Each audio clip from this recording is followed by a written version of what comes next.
Assalamualaikum warahmatullahi wabarakatuh.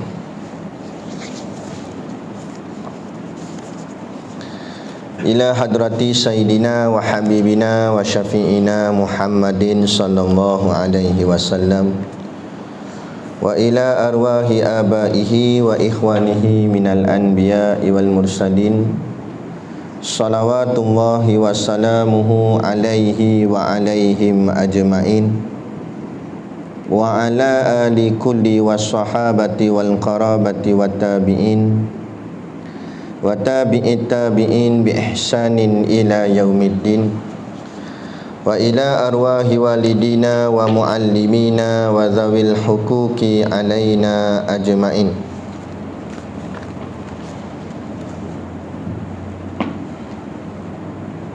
Wa khususan ila hadrati al-alim al-alamah al-syaikh Abu Abdullah Husin bin Muhammad Nasir bin Muhammad Taib Al-Mas'udi Al-Banjari Syai'ulillahi lahumul Fatihah. Bismillahirrahmanirrahim. Alhamdulillahi rabbil alamin. Ar-Rahmanir-Rahim. Maliki yaumiddin. Iyyaka na'budu wa iyyaka nasta'in. Ihdinas siratal mustaqim. Siratal ladzina an'amta 'alaihim ghairil maghdubi 'alaihim waladdallin.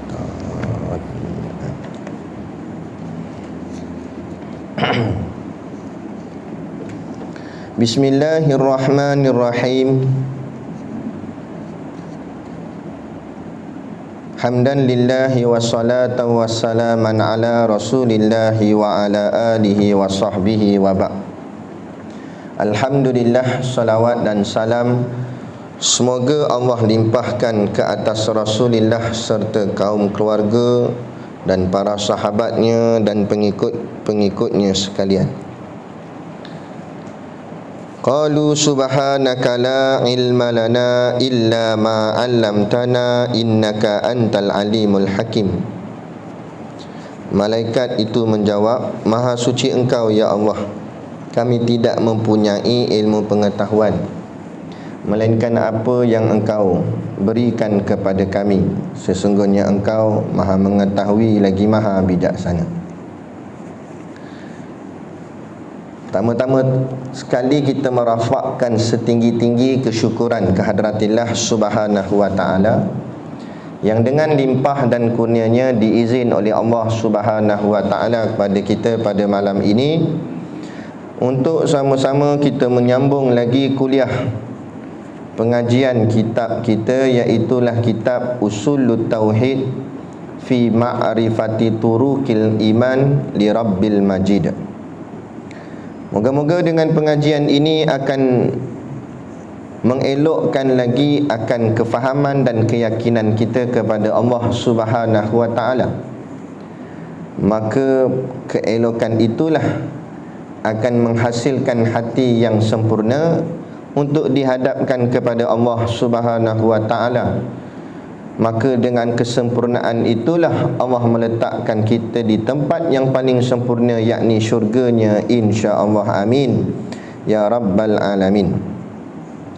Yang saya hormati pengerusi masjid dan seluruh saf kepimpinannya, para imam, para bilal, tok-tok siap yang tak dapat kita nak sebutkan namanya satu persatu, yang amat-amat disanjungi para asatizah, alim-alim ulama, tuan-tuan guru, ustaz-ustaz yang hadir pada malam ini, mohonlah ditegur kepada hamba yang fakir dalam bidang ilmu ini. Sekiranya apa yang disampaikan dan dikongsikan ada salah dan silapnya, yang kita kasihi ayah-ayah, pemuda-pemuda muslimin yang dirahmati Allah sekalian. Kita sambung kitab Jawi Lama, muka surat yang kelima, bahagian tengah. Qala al-muallifu rahimahullahu ta'ala wa nafa'ana wa iyyakum bi ulumihi fid daraini amin ya rabbal alamin. Kata pengarang kitab, dan sabda Nabi sallallahu alaihi wasallam, talabul ilmi faridatun ala kulli muslim. Artinya bermula menuntut ilmu iaitu fardu atas tiap-tiap orang Islam. Baik. Hadis ni yang biasa kita dengar. Hadis ni famous. Biasa ustaz-ustaz sebut berkenaan dengan hadis ni. Ringkas tetapi maknanya sangat-sangat mendalam. Kita sambung masih lagi di bawah tajuk bab ilmu. Maka Tuan Husin Kedah, tok guru kita ni, dia bawa datang sepotong hadis Nabi yang kita bacakan tadi, iaitulah talabul ilmi. Talabu tu maknanya tuntut, bermula menuntut. Apa makna tuntut? Makna tuntut ambil sampai dapat. Tu tuntut. Dia beza dengan minta dengan tuntut. Dari sudut bahasa, tuntut tu lebih daripada minta. Minta ni mohon aja, boleh jadi dapat, boleh jadi tak dapat, terserah. Macam kita berdoa kepada Allah, kan? Kita minta aja, Allah bagi, bagilah. Tak bagi, tak bagilah. Kita tak boleh nak tikai. Tapi beza dengan perkataan tuntut. Biasanya perkataan tuntut ni orang guna untuk satu benda yang terlampau dia hajat. Contoh, kuti hutang. Nah, tengok dia keluar daripada rumah tu, siap berlipat lengan baju dia. Tanya, "Mat, nak pergi mana, Mat?" "Aku nak pergi tuntut hutang." Jarang orang guna perkataan minta, nak pergi minta hutang. Dia nak pergi tuntut. Kenapa? Dia nak pergi tu, mintanya tu nak minta sungguh-sungguh sampai dia boleh dapat. Tu makna tuntut. Dan juga makna tuntut itu juga kerana dia nak mendapatkan apa yang sepatutnya dia dapat. Tu makna tuntut juga. Sebab tu orang sebut tuntut hutang, sebab duit tu dia punya, tapi orang tu pakai. Jadi dia nak ambil balik hak dia punya. Sebab itulah ulama' menggunakan perkataan tuntut pada ilmu, nak menunjukkan kita nak ambil benda yang kita terlampau hajat, yang kita nak sangat, iaitu ilmu.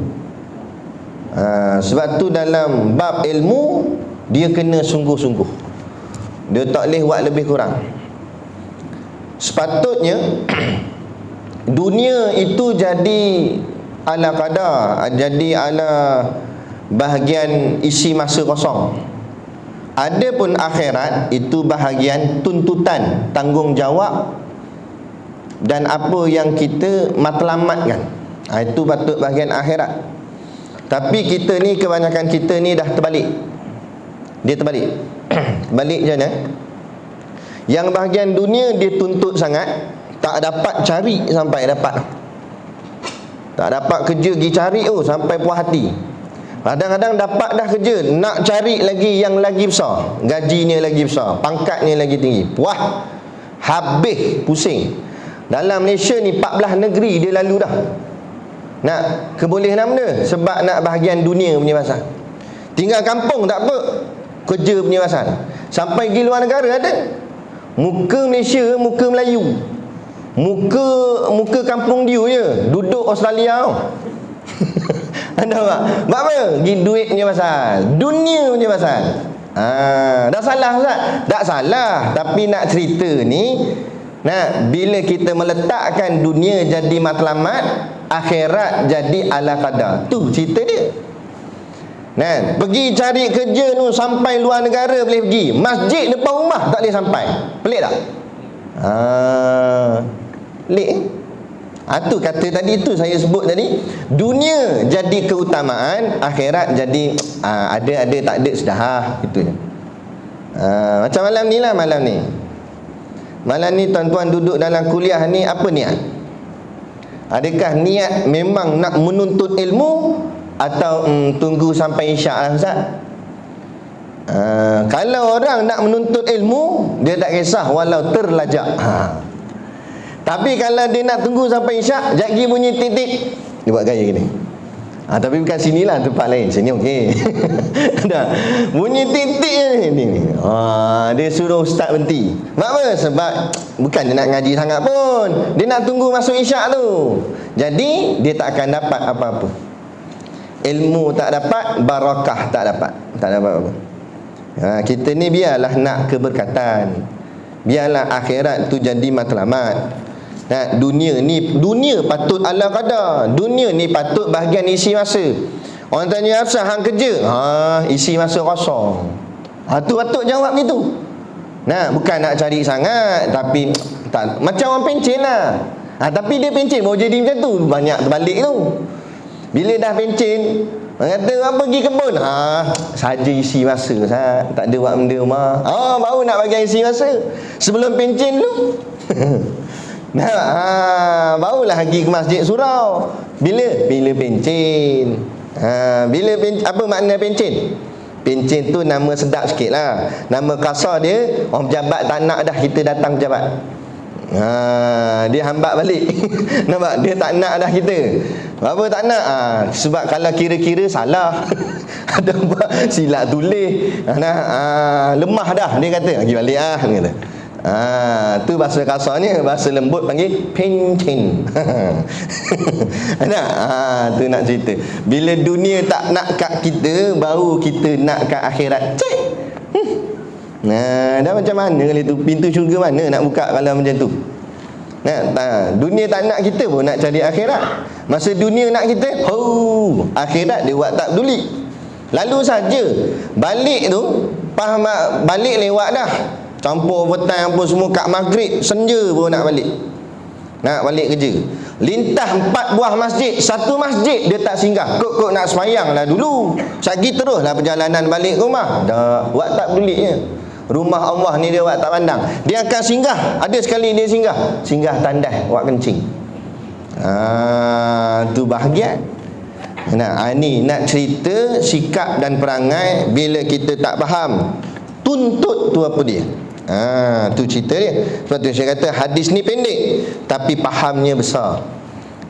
Jadi bila Nabi kata talabu tu maknanya tuntut, makna kamu sungguh-sungguh mencarinya, mendapatnya. Apa dia? Ilmu. Ilmu apa di sini maknanya? Ilmu akhirat. Bukan ilmu dunia. Ilmu dunia ala kadar dah lah. Macam saya pernah sebut kat sini juga rasanya. Kita bahagian ilmu dunia ni tak payah teruk sangat. Jangan ikut orang. Kita ni suka ikut orang dah. Tu masalah kita ni. Tak ada pendirian yang tetap, tak ada jati diri, tak ada prinsip diri. Berbeza dengan tok nenek moyang kita dulu-dulu. Zaman dulu-dulu kita, umat Islam, kerajaan Daulah Islamiah, kerajaan Turki Uthmaniyah, para sahabat, empire Kesultanan Melayu Melaka kita dulu, orang dulu-dulu kita, biarlah barat nak buat apa pun kita tak ikut. Kita tetap dengan cara kita, tetap dengan jati diri kita, tetap dengan kemelayuan kita. Kita ada prinsip. Biar apa nak pergi ikut orang. Tapi hari ni habis jadi nak ikut orang. Dia sebab apa? Kalau tak ikut orang nanti jadi pelik. Memang Nabi kata dah akhir zaman golongan yang pelik tu selamat. Namanya ghuraba. Apa dia pelik? Bukan sebab pelik dia tak pakai baju, kan? Pelik di sini sebab dia ada prinsip dirinya sendiri dengan teguh dengan agama dia. Itu maksud pelik. Bukan pelik ni dia buat perangai pelik-pelik ke apa, bukan. Bukan joget atas jalan ke apa, bukan. Tu pelik nak mampuih namanya. Yang ni maknanya dia ni tetap teguh. Walaupun orang dah berlonggar-longgar dengan agama, dia tetap teguh dengan agama. Situ kita nak. Kita ada prinsip kita sendiri.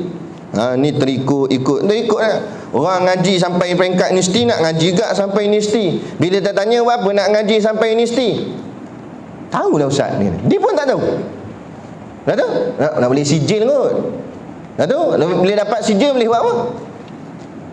Boleh makan sijil tu kenyang. Dah dia kata nak boleh kerja. Dah kalau tak ada sijil tak boleh kerja. Saya tanya balik dia kita.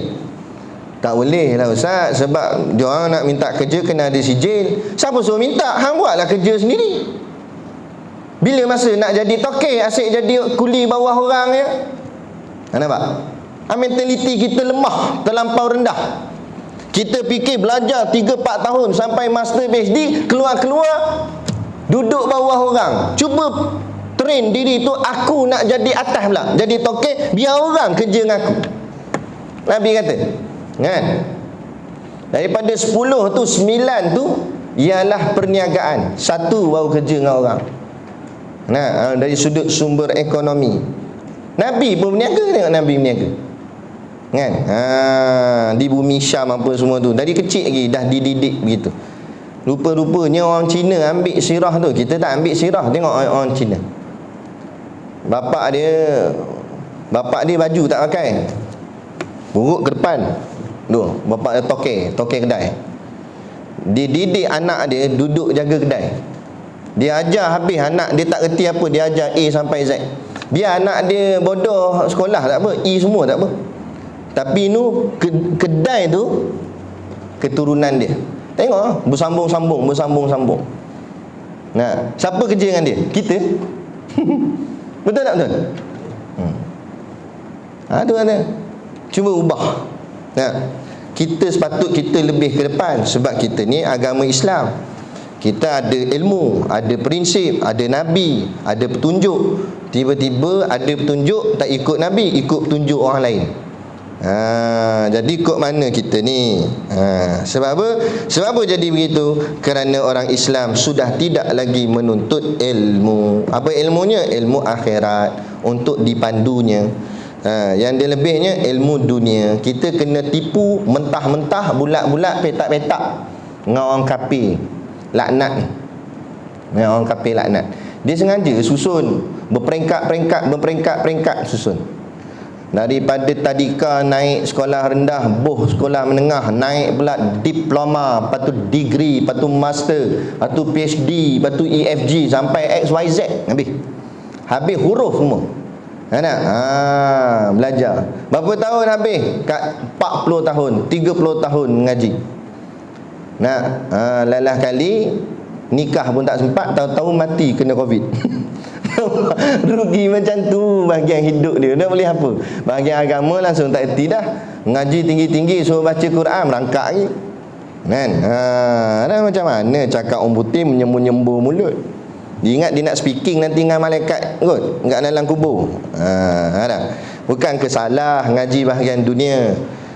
Tapi sampai lebih kepada dunia ni, melambat-lambat sampai akhirat tak ada langsung ni, apa cerita? Macam itulah. Tuan-tuan, saya dulu pun ingat ilmu agama ni kecil je. Setakat tu pendidikan agama Islam. Ingat setakat tu je. Bila kita dah duduk dalam aliran ni, ya Allah, baru kita sedar bodohnya aku. Bodoh. Sungguh melambat-lambat lagi kitab, kita tak ngaji lagi. Ilmu tu Allah jauh sangat, kita rasa kita ni ketinggalan. Tinggal sangat habis, kan? Banyak lagi. Nak kata apa? Ini kita baru mengaji kitab usul tauhid, itu baru basicnya. Kitab nipis je kita mengaji ni.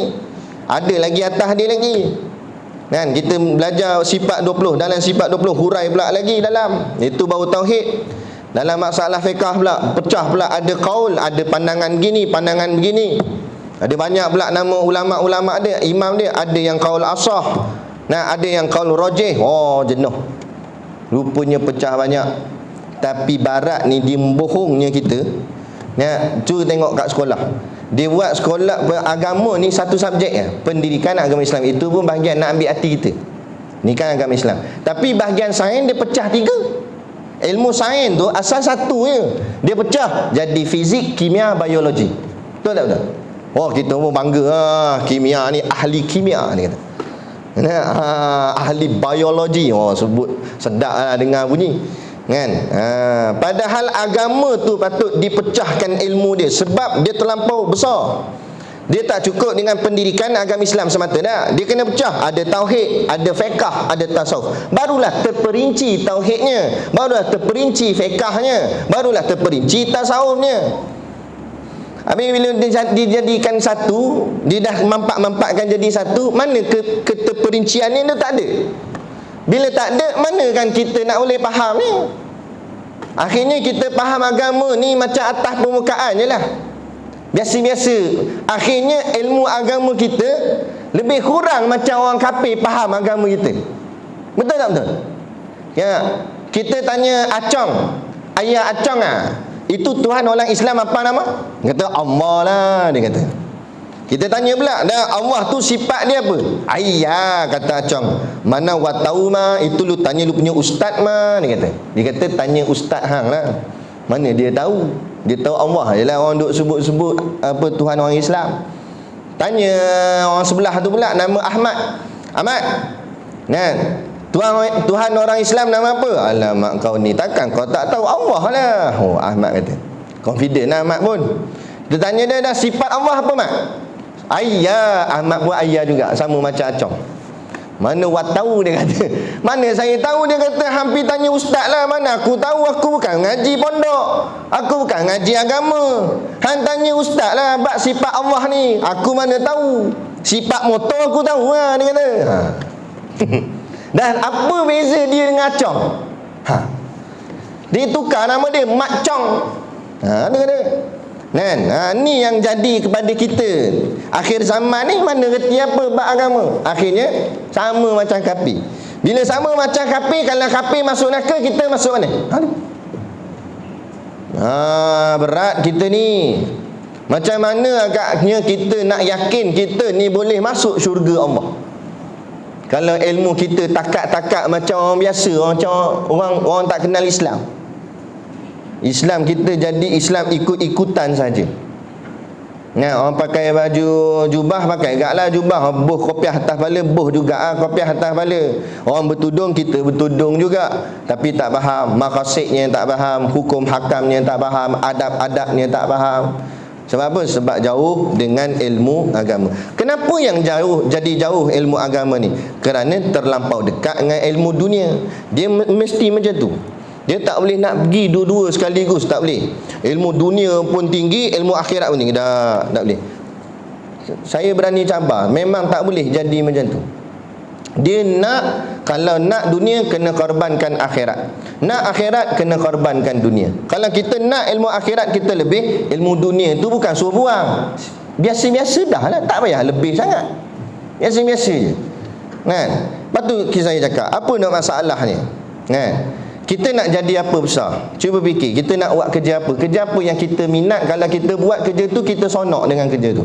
Contoh, dia kata, saya minat ni tukang paip, saya suka buat paip ni, nak main-main air ni saya suka. Nak belajar, ambil khusus bidang tu dah lah.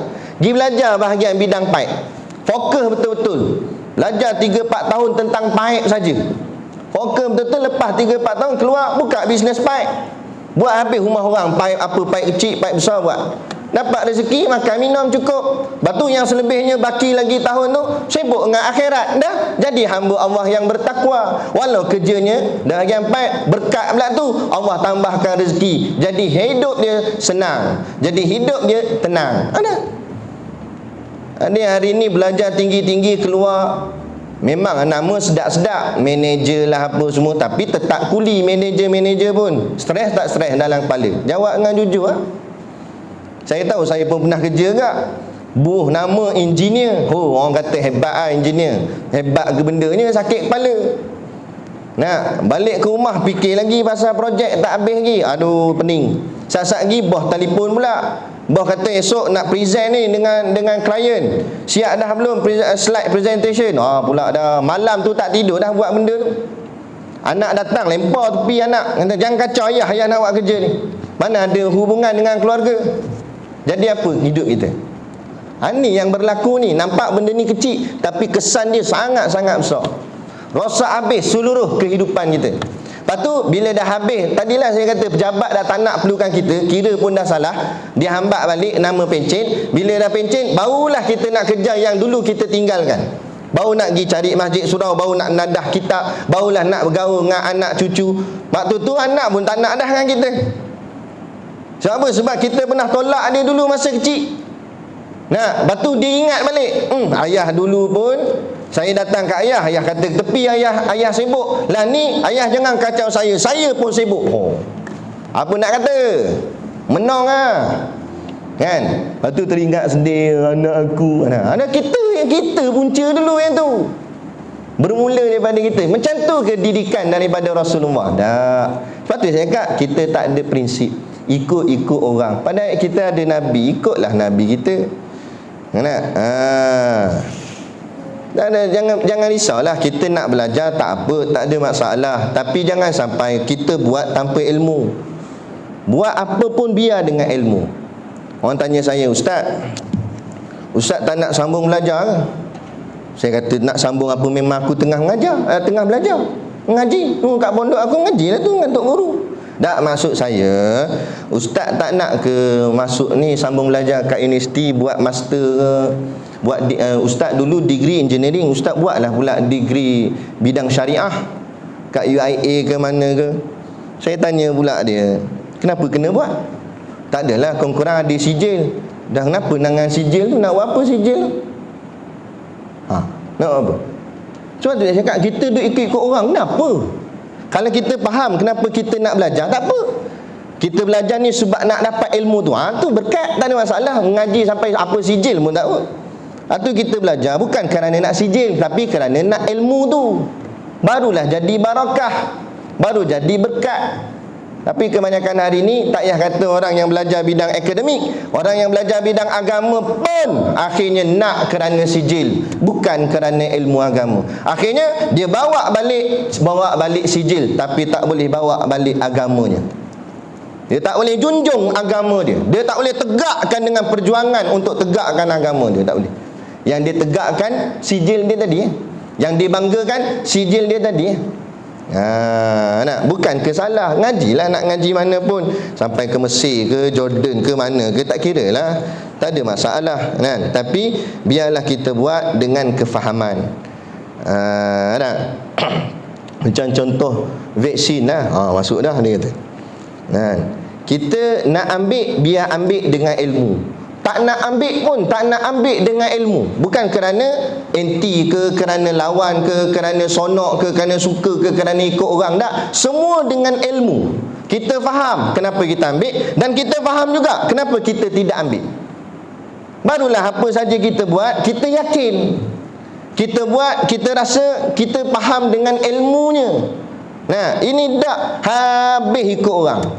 Ni yang jadi masalah. Ikut aja.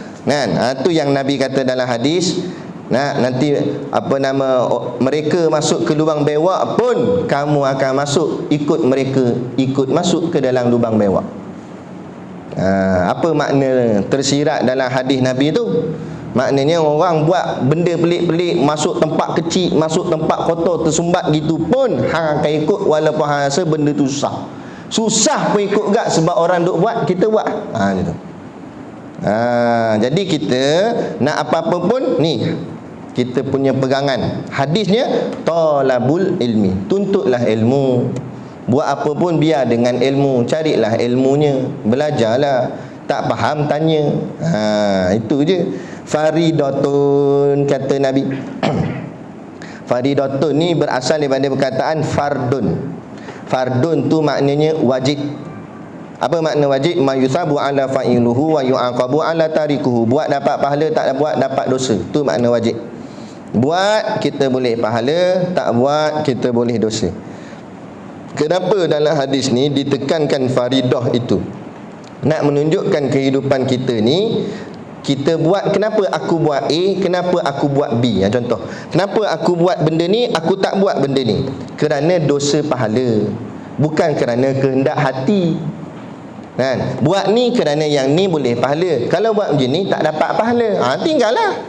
Ataupun kalau buat ni dapat dosa, sebab tu aku tak nak buat. Kalau buat yang ni tak dapat apa-apa, yang ni aku pilih yang ni. Jadi timbal kita ni bila nak menentukan satu-satu keputusan kita nak buat, bukan timbal dengan hati, rasa-rasa ni sedap kot. Bukan. Timbal kita ialah pahala dosa. Itulah orang Islam, orang yang beriman. Orang kafir dia ikut suka. Rasa tengok orang ni buat, dia buat lah. Tengok orang ni, dia ikut lah. Tak, kita bukan ikut orang. Kita bukan rasa-rasa ikut hati. Kita buat kerana kita menimbangnya dengan dosa dan pahala. Kalau buat macam ni dapat pahala, lepas tu kita buat lah. Buat macam ni dapat dosa, kita pun tinggal. Itu baru kaedah yang betul. Itu baru sebenarnya. Itu barulah Tapi macam mana nak tahu buat tu dapat pahala ke, buat ni dapat dosa ke? Nabi kata talabul ilmi faridah, tuntutlah ilmu wajib.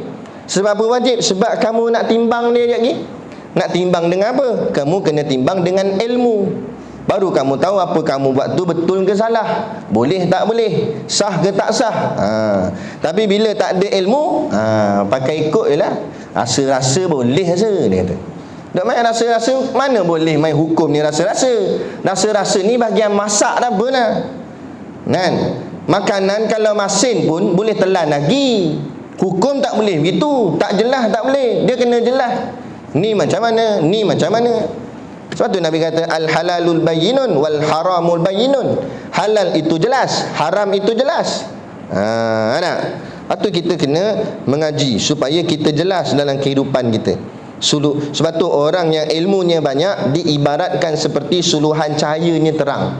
Sebab ilmu tu ibarat cahaya. Bila ilmunya banyak, suluhan hatinya terang. Terang tu maksudnya dia jelas. Jelas hukum ni macam mana, jelas hukum ni macam mana. Dia tahu. Dia tahu apa nak buat. Yang ni boleh tak boleh, ni boleh tak boleh, dia tahu. Sebab apa? Sebab jelas pada pandangan mata hatinya, kerana dengan ilmunya. Tapi bila cahaya tu samar-samar, lampu malap, nak naik motor, lampu dia gitu, tepuk 4 kali baru nyala.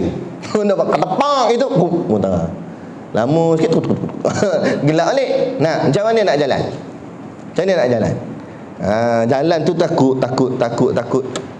langgar lubang, takut tak nampak kot depan longkang. Tu macam tu juga bila kita hidup ni, ilmu tak ada, jadi takut-takut nak buat yang ni betul tak betul. Lah kali pakai hentam je lah.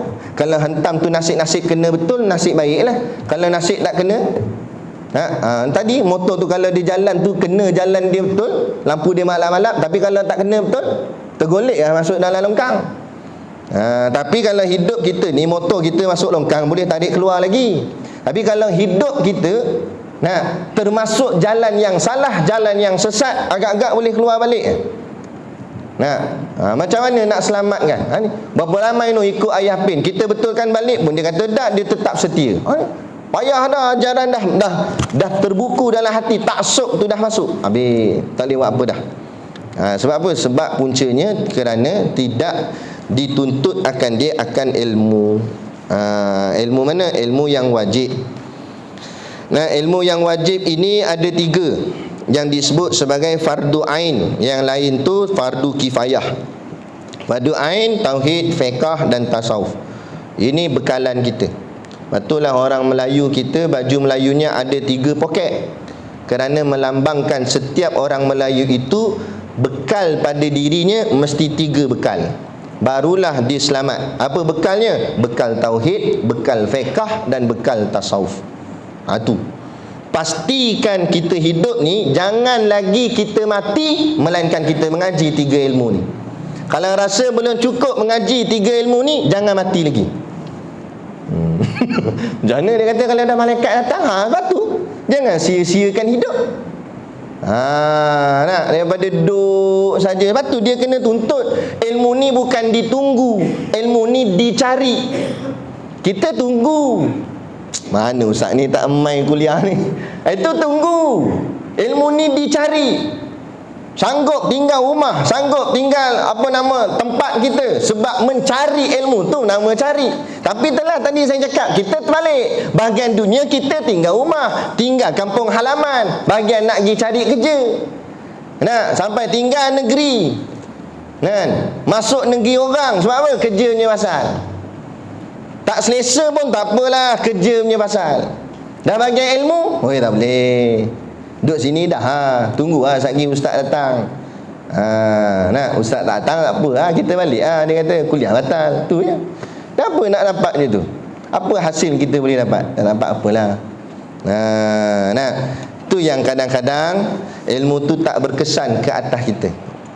Kerana apa? Kerana bukan kita yang mencarinya. Ilmu ni sifatnya sombong. Ilmu ni kan Allah punya. Selendang Allah itu kesombongan. Kerana Allah yang paling hebat, tak ada siapa boleh lawan Allah. Sebab tu ulama kata, Allah layak bersifat dengan sifat sombong. Kerana makna sombong, tidak ada siapa boleh melawan ia. Allah sombong dengan ilmunya. Betul tak? Siapa boleh lawan ilmu Allah? Cuba bangun. Siapa boleh lawan ilmu Allah? Allah sombong dengan kekuasaannya. Panggil habislah kerajaan dalam dunia ni yang boleh lawan kuasa Allah. Macam hari ni lah, Allah hantar COVID ni, mana pergi pakar-pakar, pakar saintis, pakar macam-macam, dapat Nobel Prize, dapat pangkat datuk, dapat pangkat ini, macam-macam. Ni rambut ni sampai tak nak tumbuh dah atas kepala ni. Kuatnya dia mengaji sains dia tu, botak tengah tu. Makan tah-tah ke mana, duduk dalam makmal, tidur dalam makmal dah tu. Hebat sungguh. Lepas tu teknologi pula canggih, dengan lasernya, dengan kecanggihan, ada robotnya apa semua canggih. Hebat canggih, hebat sungguh. Allah hantar COVID yang terlampau halus dan kecil sahaja pun tak boleh nak selesai. Allah boleh hantar besar. Allah hantar benda kecil je, tak boleh selesai. Pening habis segala saintis. Nak menunjukkan siapa kuasa sini. Aku berkuasa atau kamu berkuasa? Aku yang tahu atau kamu yang tahu? Kamu buatlah macam mana pun. Ni nak suruh dos ketiga pula dah. Buatlah kamu rasa pandai mana pun, kalau kamu tak serahkan pada aku balik, tak ada apa dah. Lepas tu kita ikhtiar, tetap ikhtiar. Cara orang cakap apa, cara zahir, cara syariatnya, makan ubatnya, cari ubatnya. Tetapi dalam masa yang sama, hakikatnya kena ada tak?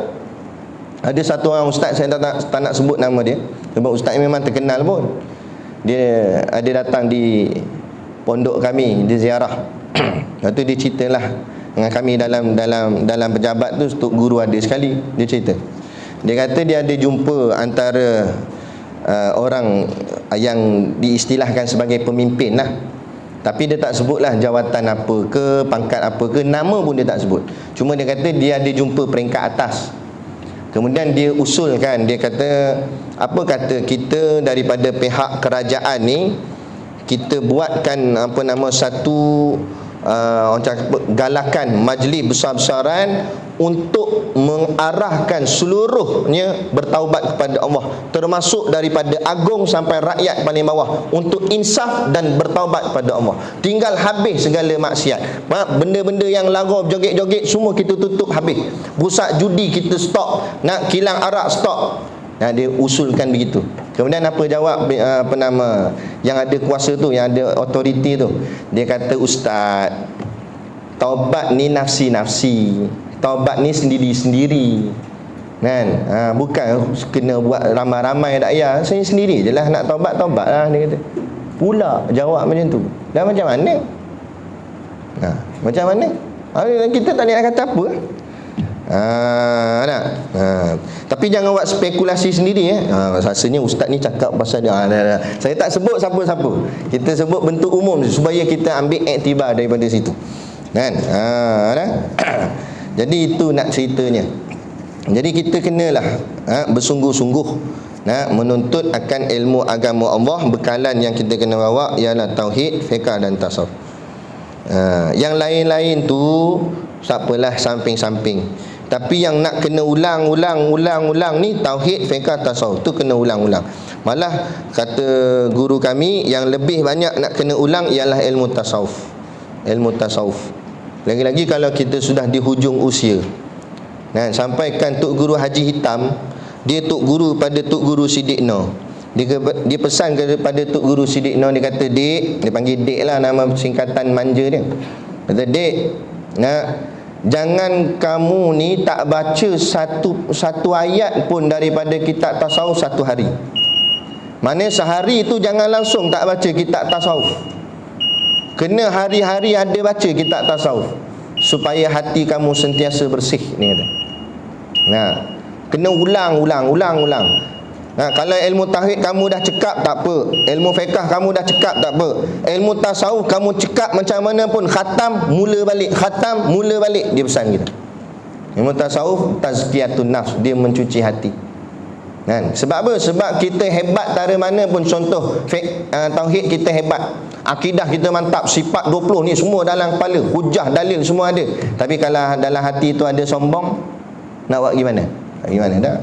Duduk neraka lah. Iblis ni kalau nak kira alim, kalah kita. Dia alim lagi. Kita alim-alim kita dalam kitab je. Kita mengaji macam mana pun cerita tentang syurga, kita tak pernah tengok syurga. Kita baca dalam kitab je perihal syurga berdasarkan hadis. Nabi bagi tahu. Nah, iblis tu duduk dah alam sana dulu. Dia tengok habis dah. Dia kawan dengan malaikat. Kita dengar je cerita tentang malaikat bersayap gini. Tapi pernah tengok malaikat?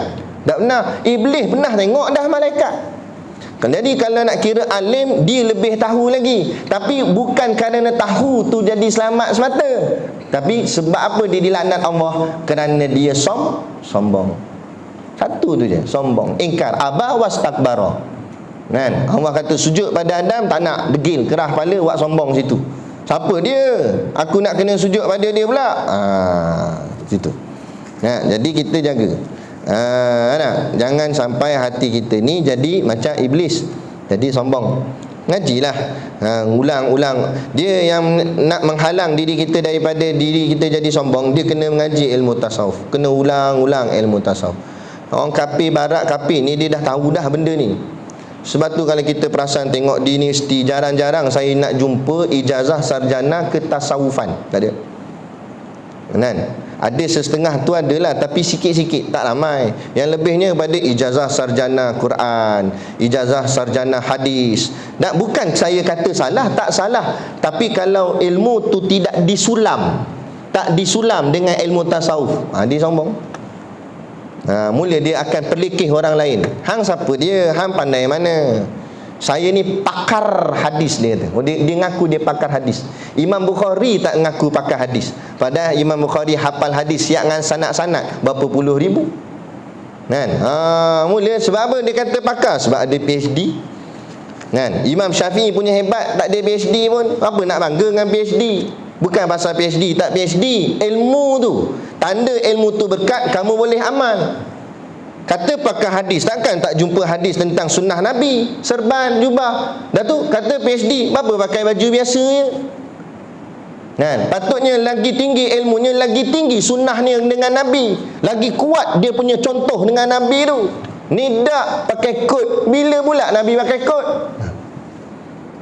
Bukan salah ke kod tu tak salah.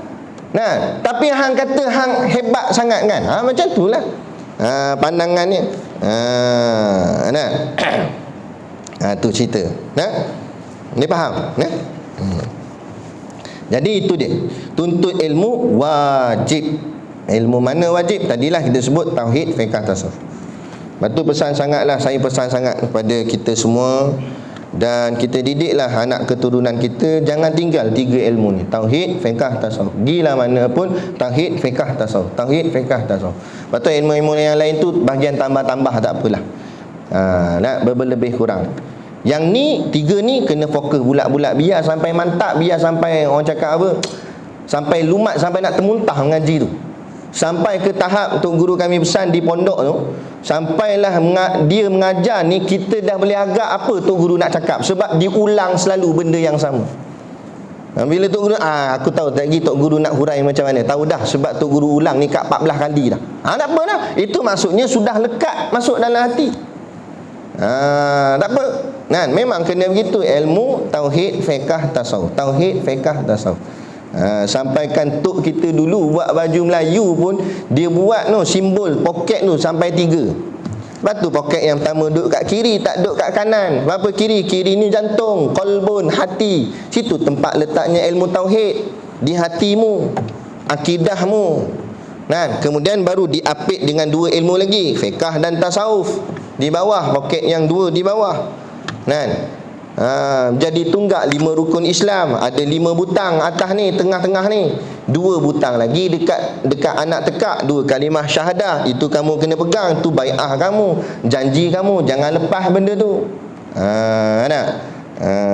Kalau yang ni terlepas, maka yang lain akan terlerai. Bila 2 butang ni dah mula terbuka, akan terbuka lagi 3 butang. Ni ustaz buka ni sebab dah sumbat, tak boleh kang cekik lagi. Nampak? Dulu kuih, sekarang dah makin berisi. Dah asal habis kuliah dia bagi makan. Ada mak kan?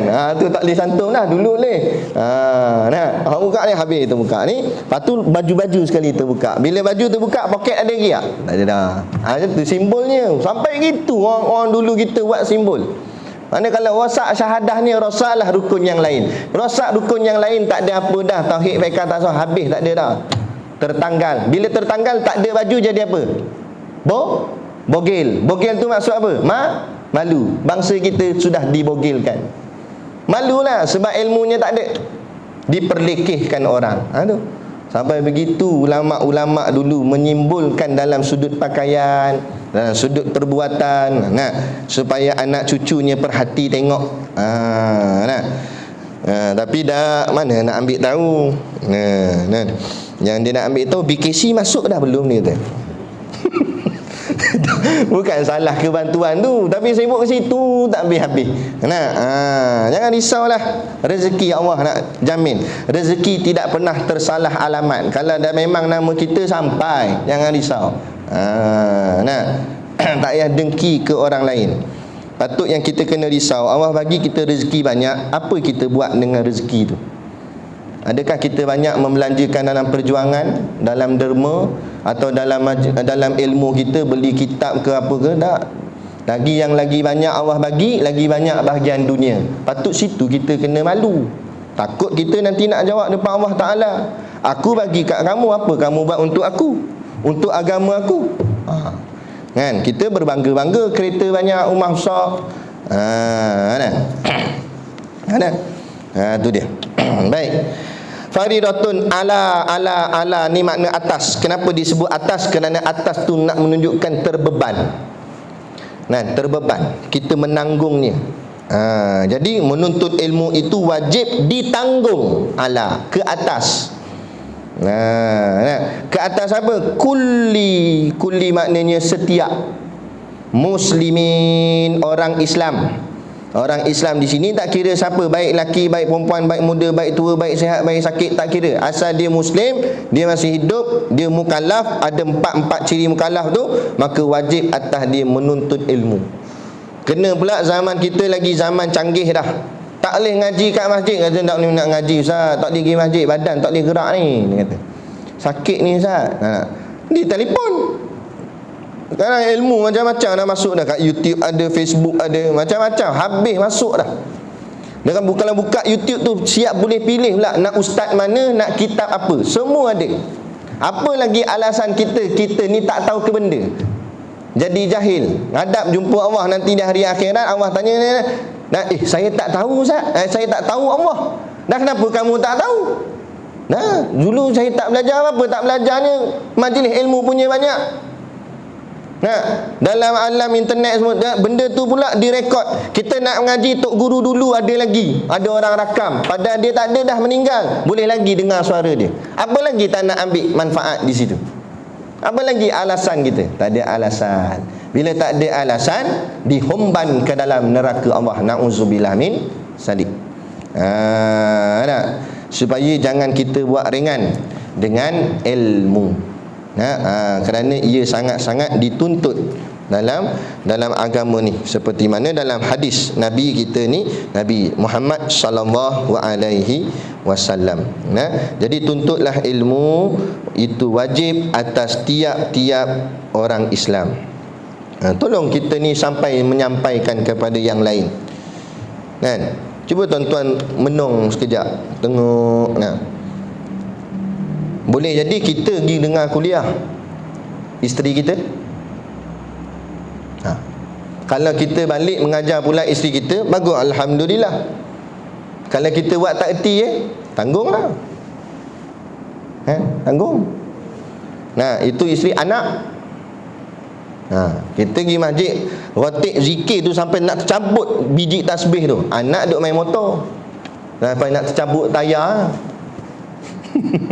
Macam mana? Sebab apa? Kita kurang bersungguh-sungguh dalam masalah akhirat. Contoh, saya bagi contoh. Tiba-tiba kerajaan umum, bukan tiba-tiba, mana tahu doa ni jadi betul ke, esok kerajaan umum, kerajaan kata Kerajaan akan memberikan bantuan kepada rakyat bagi setiap kepala.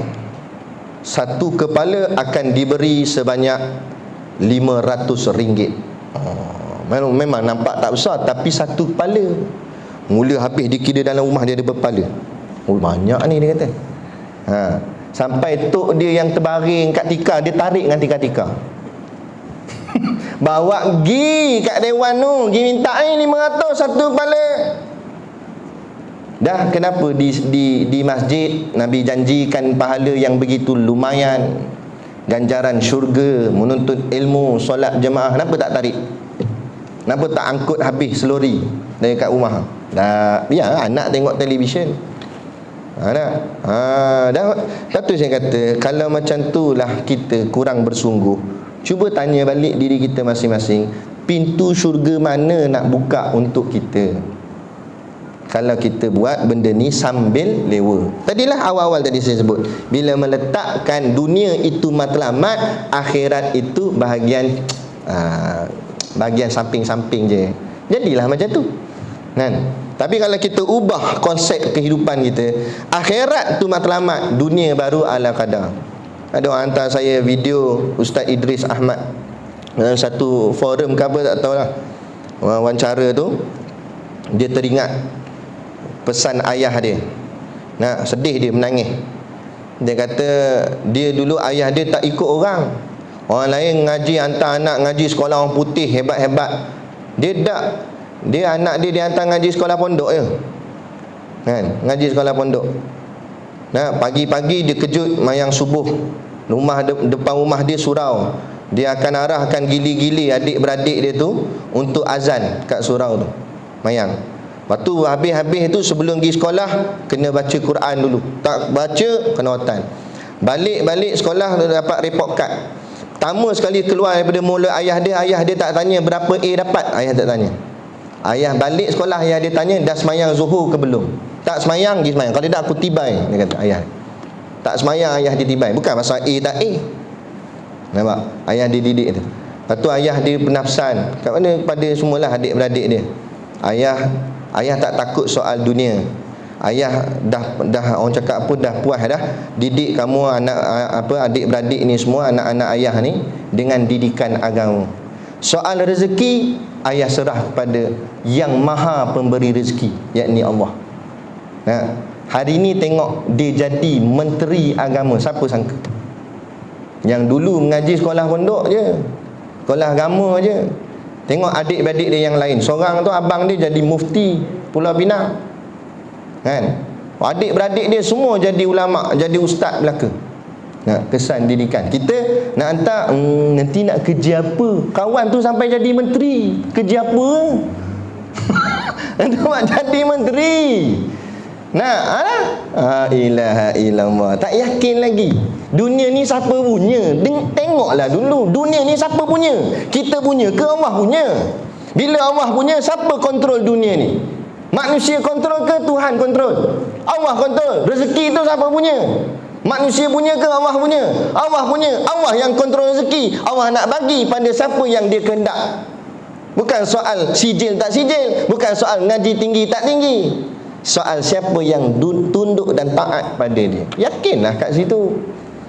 Kita sampai bila lagi lah terracun dengan fitnah daripada barat kafir. Percaya sangat dengan kafir. Kafir cakap apa mengikut aja. Dah mana hadisnya, mana nabi kita, mana Quran kita kan? Yakinlah kepada Allah. Kita ada Tuhan, kita ada iman, kita ada Rasulullah. Jadi kita kena ubah mentaliti ni. Jadi kita pegang hadis ni, walaupun pendek saja hadis ni, tapi biar dia jadi sebati dalam hati kita. Jadikan hadis ni sebagai satu bentuk prinsip dalam hidup kita. 7 keturunan ke berapa puluh keturunan, inilah pegangan dalam keturunan ahli keluarga kita. Biar kita tak dimuliakan di dunia, tapi kita dipandang mulia oleh Allah Subhanahu Wa Taala. Tak apa, tak ada masalah kan. Itu yang kita nak capai. Tengok macam orang yang tak berapa betul, tak berapa waras, orang gila lah orang kata, ataupun orang yang kurang upaya dan sebagainya. Memang dunia ni tak ada apa yang hebat. Siapa nak kahwin dengan dia? Nah, orang dia minta kerja, orang tak bagi sebab dia bahagian lemah. Kadang-kadang dia ada sindrom ke, atau dia sakit. Nah, macam mana pun dia ahli syurga. Dia hebat dah. Walaupun pada dunia memang tak dipandang, tapi Allah memandang dia. Kita walaupun ahli dunia memandang kita, tapi belum tentu Allah pandang kita. Kalau Allah tak pandang kita, apa yang kita nak harapkan? Apa yang kita nak boleh buat? Jadi bukan itu ukurannya. Ubah mentaliti kita. Kejayaan seseorang bukan diukur dengan duit ringgit, bukan dengan pangkat jawatan, bukan dengan kebesaran kehebatan dia, tapi kejayaan seseorang apabila dia diterima oleh Tuhannya dan ditempatkan di tempat yang terbaik di dalam syurganya Allah. Itu yang kita nak capai. Biarlah kita ni tak ada jawatan apa pun, orang tak kenal kita pun, tapi kita betulkan hidup kita ikut agama. Betul-betul kita yakin pada Allah, sayang pada Allah, sayang pada Rasulullah. Moga-moga kita mati dalam keadaan mati husnul khatimah. Allah terima kita sebagai hamba-Nya. Allah panggil kita hambaku, ya ibadi. Allah sebut, wahai hambaku. Kan? Macam saya dulu, saya tak pernah lagi dengar tok guru saya panggil anak muridku. Tak pernah. Selama saya mengaji dengan dia. Tapi tiba satu hari tu saya ikut dia kuliah, kan? Kemudian dia tak ingat harga. Dia ada bawa jagung masa tu, kan? Dia bawa jagung, lepas tu jagung tu dia terlupa harga dia. Saya duduk depan tu, dia pun tanya, wahai anak muridku, ni jagung kita bawa tu berapa? Saya sampai tercengang. Sebab apa? Sebab terasa di hatinya tok guru nak meredai aku sebagai anak murid dia. Itu baru guru. Kalau Tuhan reda kita sebagai hamba-Nya, dia panggil kita ya ibadi, wahai hamba-Ku. Allah. Tu tunduk setunduk-tunduknya Allah. Beruntung seuntung-untungnya atas muka bumi ni. Jadi yang kita nak menjadi hamba Allah, yang kita nak tolak menjadi hamba kepada makhluk. Jangan terbalik, jadi hamba kepada makhluk, kena hilang hamba kepada Allah. Tak mau.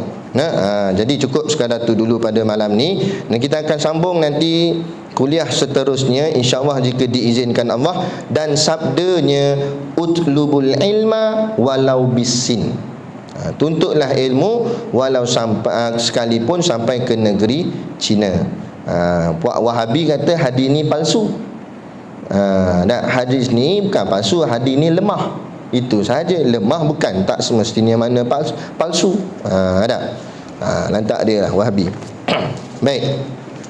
Jadi kita berhenti takat ni, dan macam biasalah di luar sana ada sedikit produk perniagaan untuk menampung sekolah pondok dan juga tahfiz kami. Bolehlah tuan-tuan tengok-tengok, membeli sambil menderma.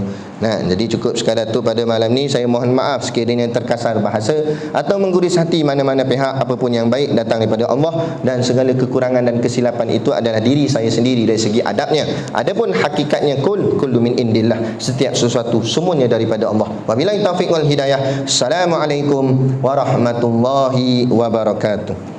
A'udzu billahi minasyaitonir rajim. Bismillahirrahmanirrahim. Alhamdulillahirabbil alamin, wassalatu wassalamu ala asyrafil anbiya'i wal mursalin sayyidina Muhammad wa ala alihi washabihi ajmain. Allahumma taqabbal minna salatana wa du'aana innaka antas samiul alim wa tub alaina innaka antat tawwabur rahim. Allahumma ja'al dinana dinan nabi Muhammadin sallallahu alaihi wasallam, wa islamana islamal muslimin, wa imanana imanal mu'minin, wa salatana salatal khashiin, wa a'malana a'malal solihin, wa niyatana niyatal mukhlisin, wa dhunubana ya Allah dhunubal mustaghfirin, wa hayatana hayatal ulama, wa mautana bimautis syuhada, wa adkhilnal jannata ma'al anbiya'i alaihimus salatu wassalam.